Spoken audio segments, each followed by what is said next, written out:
मैं डॉक्टर लोकेश कुमार झा, सहायक प्राध्यापक, साहित्य विभाग, धर्म समाज संस्कृत महाविद्यालय मुजफ्फरपुर। जैसे कि हम लोग अभी रघुवंश महाकाव्य का द्वितीय सर्ग का पाठ चल रहा है और उस पाठ में अभी दिलीप संवाद हम लोग चल रहे हैं। और इससे पहले हम लोगों ने जो पढ़ा है उसमें दिलीप कहे हैं कि हे माँ, वो नंदिनी से कहते कि मेरा इच्छा है कि पहले बछड़े को पीने तथा गुरुदेव की होम आदि जो अनुष्ठान के अग्नि से जब बचेगा तब मैं पृथ्वी के जो षष्ठांग भाग है श्री वशिष्ठ की आज्ञा प्राप्त करके मैं पीना चाहता हूँ। आइए देखिए क्या कहते हैं। इत्थं चितिसेन वसिष्ठ धेनुर्विज्ञापिता पीततरा बभूव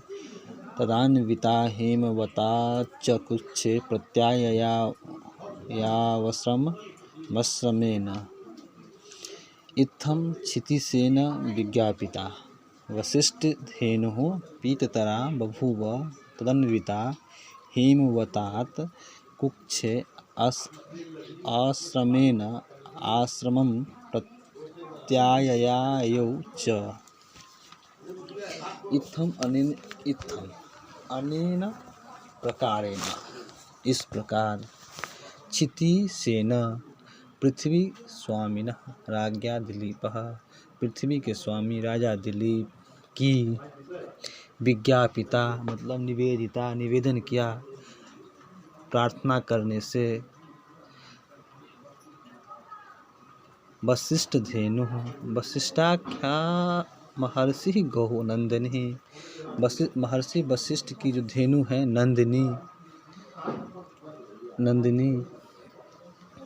पीततरा मतलब अत्यंत, पीततरा प्रसन्नतरा मतलब अति प्रसन्न, अत्यंत प्रसन्न हुई, अत्यंत प्रसन्न हो गई। जब ये बात सुने कि इस प्रकार जब बात सुने कि भाई हम चाहते हैं कि पहले आपकी बछड़ा गाय की जो बछड़ा है उनको पिला दें, उसके बाद महर्षि वशिष्ठ के जो होम आदि जो है उस कार्य हो जाए, तो पृथ्वी का जो षष्ठांग भाग है, जो भाग है उतना मैं महर्षि वशिष्ठ की आज्ञा से पीना चाहता हूँ। मतलब जितना दूध है उसका षष्ठांश भाग पीना चाहता हूँ। इससे बहुत प्रसन्नता उनकी हुई। किनको हुई? नंदिनी को अत्यंत प्रसन्न हुई नंदिनी।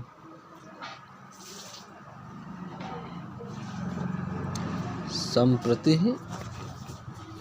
वशिष्ठ बभूव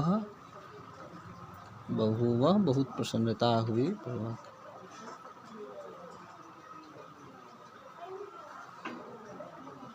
आसीत तदन्विता मतलब दिलीप अत्यंत प्रसन्न हुई और दिलीप से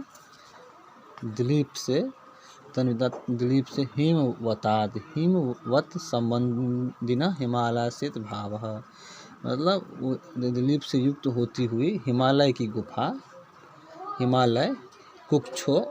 उदारात और गुहिया, हिमालय की जो गुफा वगैरह जो है उसका आश्रमेन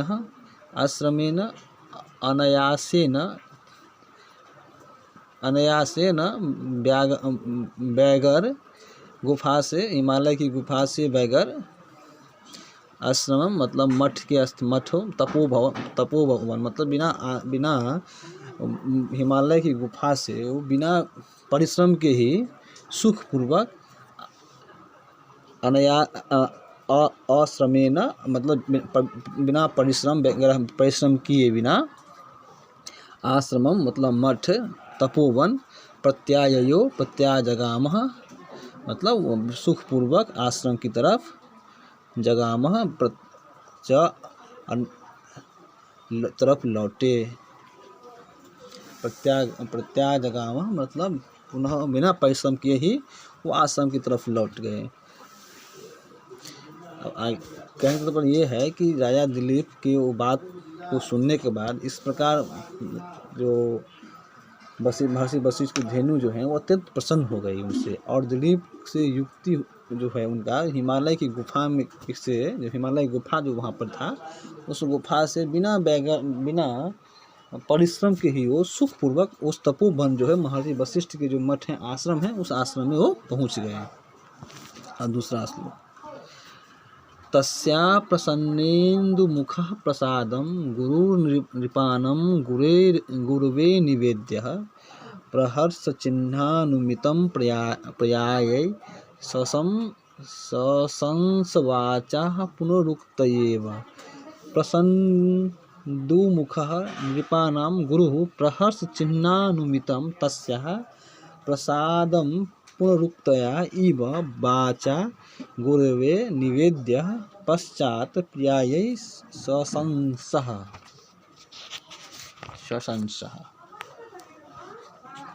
अब देखिए,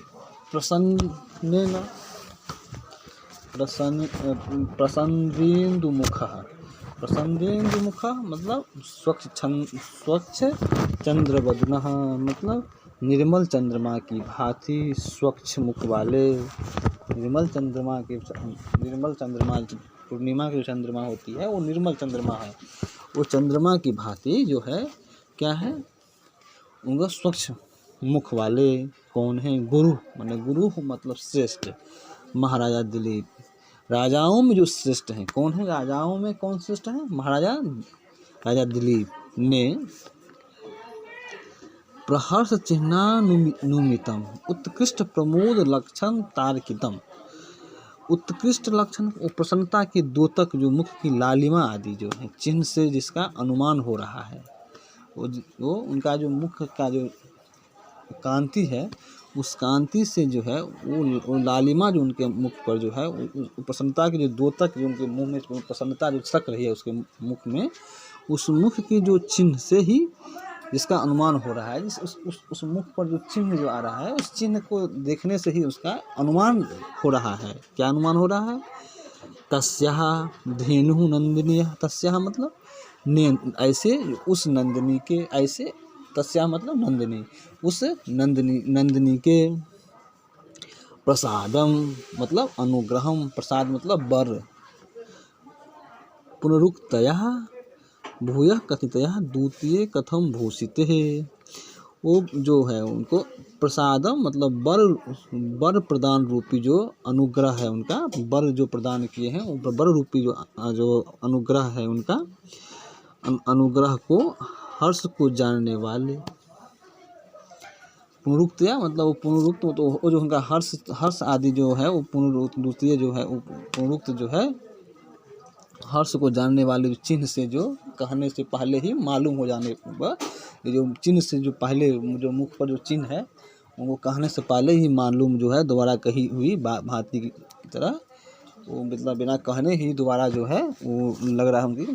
कह रहे हैं, इस तरह की बात है भांति। गुरु जी वशिष्ठ पुनरुक्त या दूती भाषित इवा यथा बाचो, ऐसे बाचो मतलब बोलने मतलब दूसरी कही हुई जाती हुई जो भांति जो वाणी है, वाणी के द्वारा पुनरुक्त वाणी के द्वारा